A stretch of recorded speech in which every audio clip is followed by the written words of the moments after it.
Karangan Pedaran Caranyian Pecel Sayur. Assalamualaikum warahmatullahi wabarakatuh.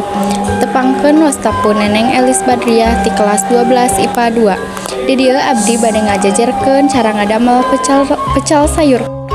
Pecelnya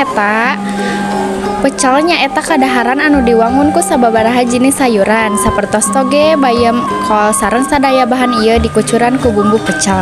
Salajengna di dieu aya bahan-bahan. Di antawisna aya sabeungkeut bayam, 5 lambar kol ditek-tekan sakumaha karesep, 6 lonyor kacang panjang keuretan laleutik, sabungkus toge cai haneut sacukupna. Salajengna aya oge bahan kanggo ngadamel bumbu kacang. Saparapat suuk digoreng nepikeun ka asak. 3 siki cabe beureum gede, 8 siki bawang bodas, 5 siki cengek, cikur sacukupna, 3 sendok gula beureum, 1 sendok uyah, sareng 1 sendok cai asam jawa.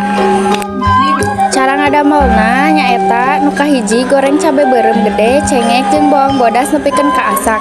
Lemukeun suuk goreng jeung cabe, cengek, cikur, gula beureum jeung uyah.